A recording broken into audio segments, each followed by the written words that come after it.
بسم اللہ الرحمن الرحیم۔ السلام علیکم ورحمۃ اللہ وبرکاتہ۔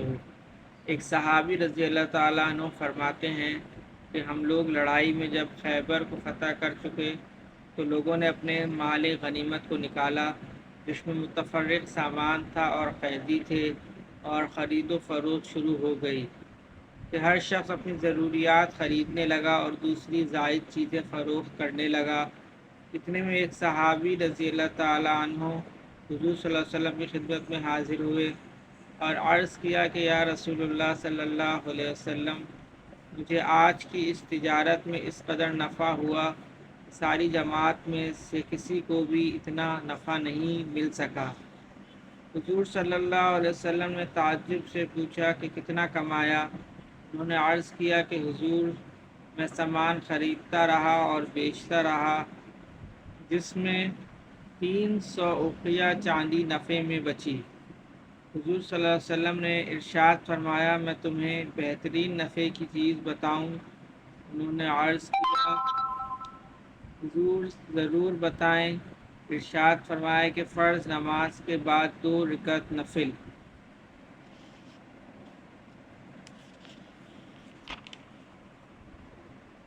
فائدے میں حضرت فرماتے ہیں، ایک اوقیہ 40 درہم کا ہوتا ہے اور ایک درہم تقریباً 4 آنے کا، تو اس حساب سے 3000 روپیہ ہوا، جس کے مقابلے میں 2 جہاں کے بادشاہ کا ارشاد ہے کہ یہ کیا نفع ہوا؟ حقیقی نفع وہ ہے جو ہمیشہ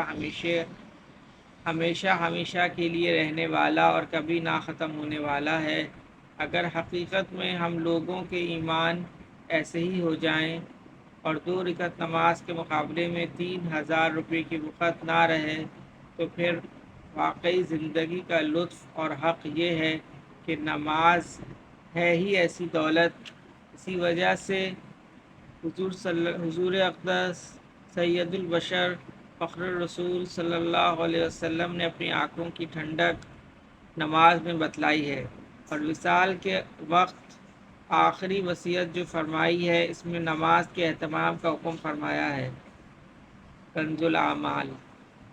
متعدد حدیثوں میں اس کی وصیت مذکور ہے کہ من جملہ ان کے حضرت ام سلمہ رضی اللہ تعالیٰ عنہ کہتی ہیں کہ آخری وقت میں جب زبان مبارک سے پورے لفظ نہیں نکل رہے تھے، اس وقت بھی حضور اقدس صلی اللہ علیہ وسلم نے نماز اور غلاموں کے حقوق کی تاکید فرمائی تھی۔ حضرت علی رضی اللہ تعالیٰ عنہ سے بھی یہی نقل کیا گیا کہ آخری کلام حضور اقدس صلی اللہ علیہ وسلم کا نماز کی تاکید اور غلاموں کے بارے میں اللہ سے ڈرنے کا حکم تھا۔ حضور اقدس صلی اللہ علیہ وسلم نے نجد کی طرف ایک مرتبہ جہاد کے لیے لشکر بھیجا، جو بہت ہی جلدی واپس لوٹ آیا اور ساتھ ہی بہت سارا مال غنیمت لے کر آیا۔ لوگوں کو بڑا تعجب ہوا کہ اتنی ذرا سی مدت میں ایسی بڑی کامیابی اور مال و دولت کے ساتھ واپس آ گیا۔ حضور صلی اللہ علیہ وسلم نے ارشاد فرمایا، میں تمہیں اس سے بھی کم وقت میں اس مال سے بہت زیادہ غنیمت اور دولت کمانے والی جماعت بتاؤں؟ یہ وہ لوگ ہیں جو صبح کی نماز میں جماعت میں شریک ہوں اور آفتاب نکلنے تک کسی جگہ بیٹھے رہیں۔ آفتاب نکلنے کے بعد جب مکروہ وقت جو تقریباً 20 منٹ رہتا ہے نکل جائے، 2 رکعت اشراق کی نماز پڑھیں۔ یہ لوگ بہت تھوڑے سے وقت میں بہت زیادہ دولت کمانے والے ہیں۔ حضرت شقیق بلخی رحمہ اللہ علیہ مشہور صوفی اور بزرگ ہیں، فرماتے ہیں کہ ہم نے 5 چیزیں تلاش کی، ان کو 5 جگہ پایا۔ روزی کی برکت چاش کی نماز میں ملی، اور قبر کی روشنی تہجد کی نماز میں ملی۔ منکر نکیر کے سوالات کے جوابات طلب کیا تو اس کو قرات میں پایا، اور پرسرات کا سہولت سے پار ہونا روزہ اور صدقے میں پایا، اور عرش کا سایہ خلوت میں پایا۔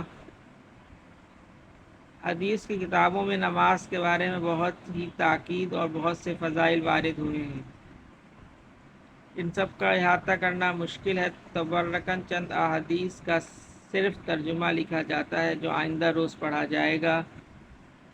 ایک دوسری حدیث فضائل نماز سے ہے حضور صلی اللہ علیہ وسلم کا ارشاد ہے کہ اللہ تعالیٰ شانہ نے یہ فرمایا کہ میں نے تمہاری امت پر 5 نمازیں فرض کی ہیں، اور اس کا میں نے اپنے لیے عہد کر لیا ہے کہ جو شخص ان 5 نمازوں کو ان کے وقت پر ادا کرنے کا اہتمام کرے اس کو اپنی ذمہ داری پر جنت میں داخل کروں گا، اور جو ان نمازوں کا اہتمام نہ کرے تو مجھ پر اس کی کوئی ذمہ داری نہیں۔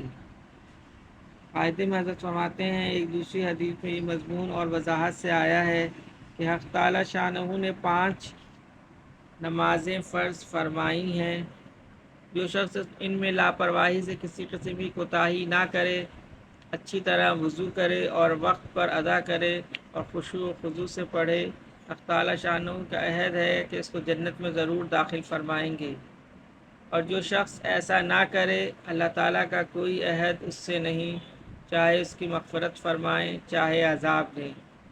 کتنی بڑی فضیلت ہے نماز کی کہ اس کے اہتمام سے اللہ کے عہد میں اور ذمہ داری میں آدمی داخل ہو جاتا ہے۔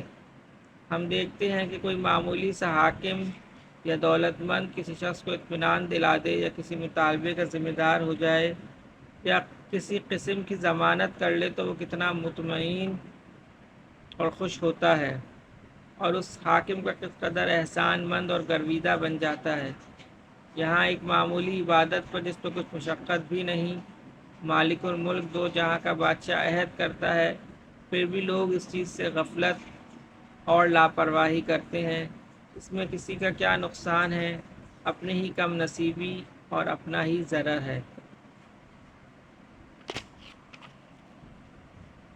اللہم صلی علی محمد وعلی آل محمد، اللہم اعنی علی ذکرک و شکرک و حسن عبادتک، اللہم حاسبنی حسابا یسیرا، اللہم ارفع عنا البلاء والوباء، رب ارحمہما کما ربیانی صغیرا، اللہم اغفر لی ذنبی ویسر لی امری وبارک لی فی رزقی، اللہم لا تحرمنا اجرہا ولا تفتنا بعدہا۔ یا اللہ پاک جتنے مسلمان اس دنیا سے جا چکے ان سب کی بخشش و مغفرت فرما دیجیے۔ یا اللہ پاک تمام مسلمان جو بیمار ہیں ہسپتالوں میں گھروں میں ان سب کو صحت کاملہ عاجلہ مستمرہ دائمہ نصیب فرمائیے۔ یا اللہ پاک جو مسلمان پریشان حال ہیں ان سب کی پریشانی کو ختم فرما دیجیے۔ یا اللہ پاک تمام مسلمانوں کی جو بھی پریشانی ہے اس کو آپ جانتے ہیں، ان سب کو راحت چین سکون عافیت کے ساتھ حل فرما دیجیے۔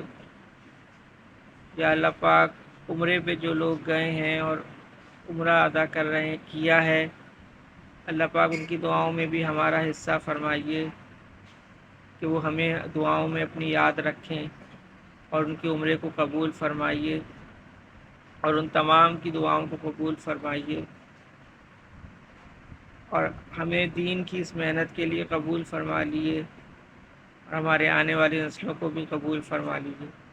سبحان ربک رب العزت عما یصفون وسلام علی المرسلین والحمد للہ رب العالمین، آمین برحمتک یا ارحم الراحمین۔